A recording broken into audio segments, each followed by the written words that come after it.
Selamat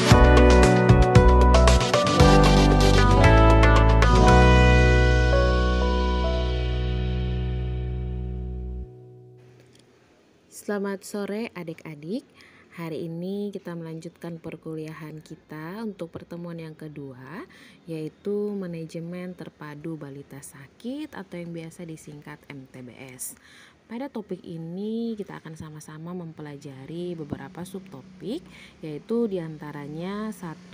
Konsep dasar MTBS, 2. Latar belakang MTBS, yang ketiga tujuan dari MTBS, keempat manfaat MTBS, kelima sasaran MTBS, keenam pelaksana MTBS, dan yang ketujuh prioritas penyakit penyebab kematian bayi dan balita.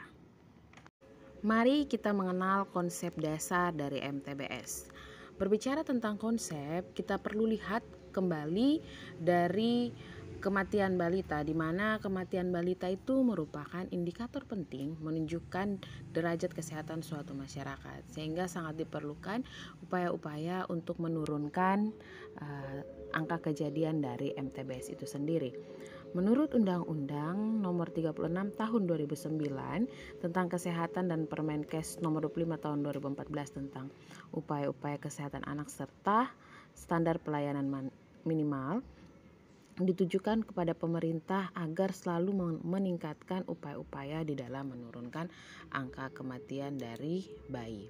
Sehingga secara harfiah, MTBS atau Integrated Management of Childhood Illness merupakan suatu pendekatan yang terintegrasi, terpadu dalam tata laksana balita sakit dengan fokus kepada kesehatan anak usia 0-5 tahun atau balita secara menyeluruh dalam tata laksana kasus balita sakit di fasilitas pelayanan kesehatan tingkat dasar. Untuk standar pelayanannya sendiri sebenarnya dinilai secara cost efektif dan memberikan kontribusi yang sangat besar dalam menurunkan angka kematian neonatus, bayi dan anak balita apabila dilaksanakan secara menyeluruh atau luas, sehingga apabila terlaksana dengan baik diharapkan upaya-upaya ini dapat mengantisipasi penyakit-penyakit yang dapat menimbulkan terjadi masalah-masalah penyebab kematian bayi dan balita. Sehingga melalui MTBS ini diharapkan ada upaya kuratif, preventif, serta perbaikan gizi dan juga imunisasi dan konseling sebagai bentuk promotif dalam menurunkan angka kejadian kematian bayi dan neonatus. Setelah mengenal konsep dari MTBS, perlu untuk kita kenali latar belakang dari MTBS itu sendiri, di mana setiap tahunnya lebih dari 12 juta anak meninggal akibat terserang penyakit dan nutrisi yang tidak cukup. Di beberapa negara, 1 dari 5 anak bahkan meninggal sebelum mereka mencapai usia 5 tahun. Hal ini menunjukkan bahwa betapa pentingnya kita untuk mengenal manajemen terpadu balita sakit. 70% kematian pada anak disebabkan oleh 5 penyakit yang semuanya dapat dicegah dan dapat diobati. Di antaranya adalah pneumonia, malaria, diare, campak, dan malnutrisi. Untuk pneumonia sendiri, atau yang kita kenal dengan infeksi saluran pernafasan akut, membunuh sekitar 2 juta balita setiap tahunnya. Dan 40% anak yang datang ke klinik atau membawa anaknya untuk melakukan pemeriksaan, biasanya mereka terinfeksi saluran pernafasan akut, sehingga 1 dari 3 anak yang dirawat di rumah sakit ini disebabkan oleh masalah pneumonia. Dengan penanganan yang baik, tentunya pneumonia bukan merupakan ancaman serius bagi kehidupan anak dan balita. Sehingga dengan menggunakan standar atau teknik manajemen kasus yang baik, 70% dari kematian akibat infeksi saluran pernafasan akut ini dapat diselamatkan. Nah, adapun langkah-langkah yang harus kita ketahui untuk mengurangi angka kematian bayi atau balita yang disebabkan oleh penyakit pneumonia, diantaranya 1. Pengenalan segera terhadap tanda dan gejala dari pneumonia itu sendiri. Yang kedua, pengobatan segera dengan menggunakan antibiotik. Yang ketiga, segera lakukan tindakan rujukan apabila terdapat kasus-kasus atau tanda yang gejala yang sudah berat yang dialami oleh anak. Kemudian yang ketiga, perbaikan manajemen di rumah. Dan yang terakhir yaitu pencegahan melalui imunisasi, polusi udara dalam ruangan, dan perbaikan nutrisi termaksud dengan menyusui. Oke. Kemudian yang kedua adalah penyakit diare, di mana di negara-negara berkembang setiap tahunnya terdeteksi 2 juta anak meninggal akibat penyakit diare, yang juga merupakan penyakit pembunuh anak balita nomor 2 di dunia. Tentunya dengan penanganan yang cepat, diare juga bisa terselesaikan. Nah, yaitu dengan cara mengetahui lamanya kejadian diare, kemudian kita juga perlu mengkaji derajat dan dehidrasi dari diare, kemudian apakah adanya darah dalam tinja, kemudian tentunya dengan petugas kesehatan yang juga terlatih dalam mengkategorikan tipe dari diare serta memutuskan pengobatan yang sesuai. Nah, adapun pendekatan yang digunakan secara terpadu oleh WHO untuk mengatasi masalah penyakit diare, yaitu yang pertama pengobatan yang cepat dan efektif dengan standar manajemen kasus diare, yang kedua deteksi awal dan pengobatan kondisi yang timbul akibat diare, kemudian yang ketiga perbaikan manajemen di rumah, yang keempat perbaikan nutrisi, serta yang terakhir pencegahan melalui menyusui dan vaksinasi campak. Selanjutnya ada penyakit malaria, di mana secara prevalensi 600.000 anak meninggal yang disebabkan oleh penyakit malaria setiap tahunnya, terutama di daerah-daerah seperti Afrika. Namun tidak terlepas juga hal ini dapat terjadi di Indonesia, di mana malaria ini merupakan penyakit endemik di lebih dari 100 negara dan setengah dari populasi di dunia ini beresiko untuk terjadi malaria. Oleh karena itu dibutuhkan manajemen malaria secara tepat sehingga dapat menyelamatkan anak setidaknya 500.000 anak setiap tahunnya. Adapun langkah-langkah yang dapat dilakukan untuk mengurangi jumlah anak yang meninggal akibat kasus malaria, diantaranya yang pertama mendorong orang tua untuk mencari perawatan yang sesuai, yang kedua pengkajian yang akurat terkait kondisi anak secara menyeluruh, yang ketiga pengobatan segera dengan obat anti malaria, yang keempat deteksi awal dan pengobatan terhadap kondisi lain yang ada seperti malnutrisi dan juga anemia. Kemudian yang terakhir adalah pencegahan dengan menggunakan kelambu. Nah, ini bisa diterapkan di rumah sesuai dengan informasi dan anjuran dari petugas kesehatan. Kemudian penyakit yang terakhir yaitu campak, di mana campak merupakan penyakit umum yang menginfeksi lebih dari 40 juta anak dan juga membunuh sekitar 800.000 balita setiap tahunnya. Tentunya seperti yang sudah kita ketahui, campak ini sangat mudah dicegah, yaitu dengan pemberian vaksin yang aman dan tentunya biayanya juga murah. Yaitu dengan pencegahan yang efektif dan pengobatan campak, tentunya kita dapat menyelamatkan sekitar 700.000 kehidupan setiap tahunnya. Nah, adapun giat-giat yang perlu kita lakukan untuk mengurangi jumlah anak yang meninggal akibat kasus campak, yaitu yang pertama peningkatan cakupan imunisasi yang lebih luas, yang kedua rujukan segera untuk kasus-kasus yang serius atau tanda-tanda gejala yang serius, kemudian yang ketiga pengobatan segera kondisi yang timbul yang menyertai penyakit campak, kemudian yang terakhir perbaikan nutrisi termaksud dengan menyusui dan juga suplemen vitamin A. Kemudian yang terakhir yaitu masalah-masalah yang berkaitan dengan malnutrisi. Meskipun nutrisi tidak tercatat sebagai penyebab langsung, tapi kondisi ini mendukung lebih dari setengah kematian pada anak. Jadi seperti yang sudah kita ketahui ada wasting, stunting, overweight dan lain sebagainya. Itu semua termaksud ke dalam masalah-masalah malnutrisi. Pada kebanyakan anak, kurangnya akses terhadap makanan bukan merupakan satu-satunya penyebab malnutrisi, melainkan pemberian makan yang salah dan penyakit mendukung itulah yang menjadi penyebab dari terjadinya malnutrisi. Perbaikan di dalam pemberian makanan ini merupakan salah satu langkah yang tepat untuk menyelamatkan lebih dari 80.000 jiwa per tahun untuk kasus kematian akibat malnutrisi. Jadi untuk malnutrisi juga sangat penting ya adik-adik untuk kita ketahui langkah-langkah apa yang harus dilakukan agar anak terhindar dari masalah malnutrisi. WHO telah menetapkan beberapa langkah untuk memperbaiki nutrisi anak, diantaranya dengan satu, meningkatkan pola menyusui. Jadi sudah jelas bahwa ibu dengan ASI yang baik, kemudian pola menyusui yang baik, tentunya anak-anaknya akan terhindar dari kasus malnutrisi. Yang kedua, memperbaiki praktek menyusui. Dalam hal ini untuk intensitas dan waktu dan cara di dalam memberikan ASI. Kemudian memberikan suplemen mikronutrisi secara rutin pada anak yang membutuhkan.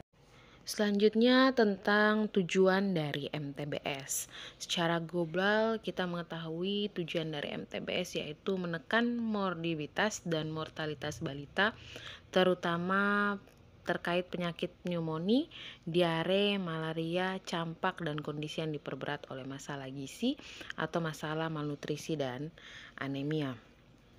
Nah, untuk mencapai tujuan MTBS di atas, perlu kita ketahui komponen-komponen apa saja yang ada di dalam MTBS. Seperti yang pertama, meningkatkan keterampilan petugas kesehatan dalam tata laksana kasus.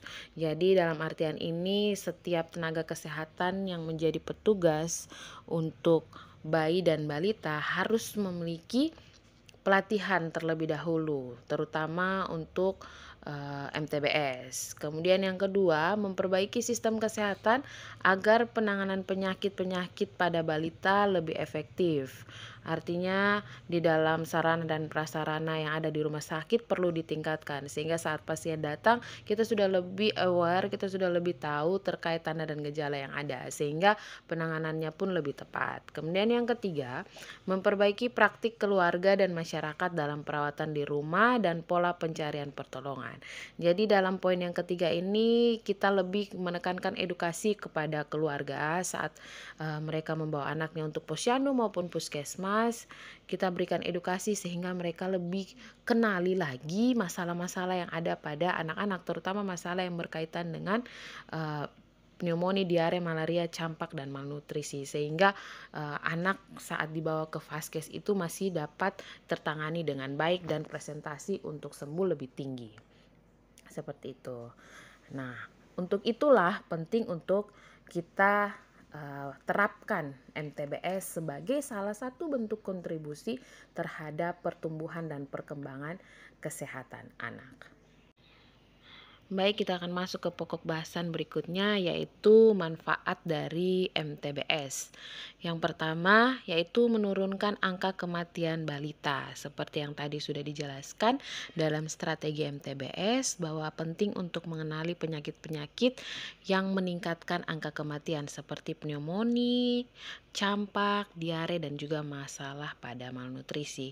Kemudian memperbaiki status gizi. Nah, tadi sudah dijelaskan juga terkait masalah malnutrisi. Nah, di sini perlu untuk kita perhatikan lagi status gizi dari anak atau balita yang kita tangani. Kemudian yang ketiga, meningkatkan pelayanan kesehatan. Nah, di sini untuk tenaga kesehatan perlu untuk kita perhatikan juga bagaimana mereka dalam memberikan konseling, memberikan pengkajian, memberikan tindakan terhadap masalah-masalah pada anak dan balita. Kemudian yang berikut, memperbaiki kinerja tenaga kesehatan. Nah, salah satu cara untuk memperbaikinya adalah melalui upgrade baik dari pengetahuan maupun keterampilan melalui seminar-seminar, workshop, dan juga pelatihan khususnya pada bidang MTBS. Dan yang terakhir adalah memperbaiki kualitas pelayanan dengan biaya yang lebih murah. Yang berikut yaitu pelaksana dari program MTBS.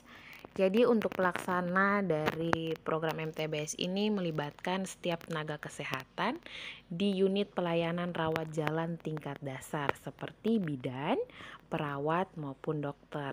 Jadi untuk tingkat dasar artinya fasilitas kesehatan satu seperti puskesmas maupun posyandu, sehingga tidak diperuntukkan untuk rawat inap atau juga untuk para kader.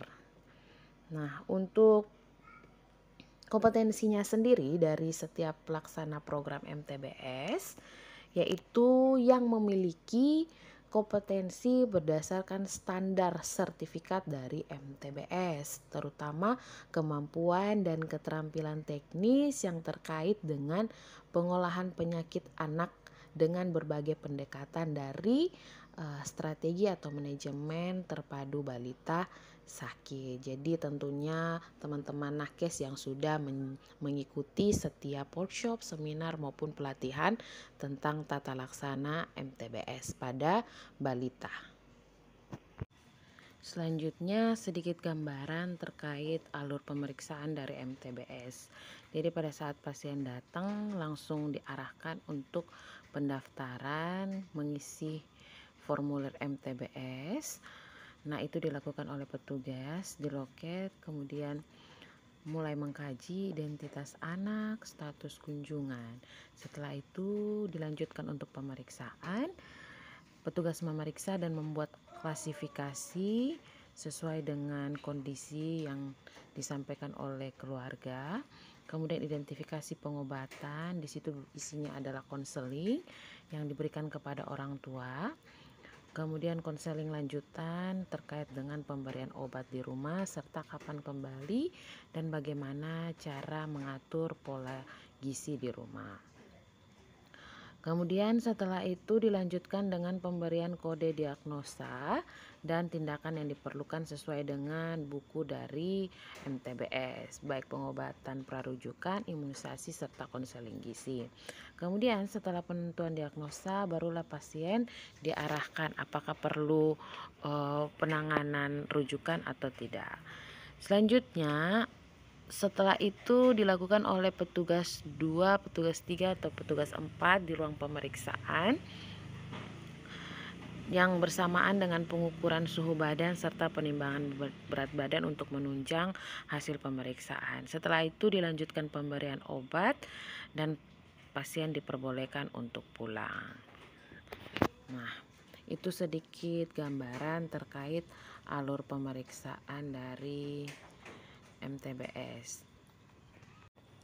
Adapun beberapa keuntungan dari penerapan MTBS dalam pelayanan fasilitas kesehatan, diantaranya program ISPA dan diare, yaitu keterpaduan dalam tata laksana kasus, artinya memiliki pedoman paduan yang baik di dalam pelaksanaan kasus ISPA dan diare. Kemudian untuk program malaria, tentunya dengan tata laksana MTBS akan memperbaiki penanganan malaria pada balita dengan meningkatkan promosi kesehatan terkait tata laksana malaria. Kemudian untuk kesehatan ibu dengan adanya MTBS sekaligus dapat memberikan konseling kepada ibu terkait kesehatan ibu dan juga bayi atau balita. Untuk program gizi dengan adanya MTBS akan meningkatkan konseling bagi ibu dalam pemberian makanan pada anaknya dan bagaimana cara menyusui dengan tepat dan benar. Kemudian yang terakhir yaitu program promosi kesehatan. Dengan adanya MTBS, maka kita juga dapat memberikan edukasi kepada orang tua agar apabila ada tanda dan gejala masalah-masalah kesehatan pada bayi, terutama masalah penyakit khusus yang meningkatkan angka kematian bayi dan balita, kiranya keluarga dapat mencari pertolongan kesehatan secara tepat dan tepat, terutama untuk masalah-masalah MTBS. Baik, ini saja yang bisa saya jelaskan. Mungkin ada beberapa pertanyaan dari adik-adik, nanti bisa langsung komen dari video ini dan kita bahas bersama. Terima kasih, selamat sore.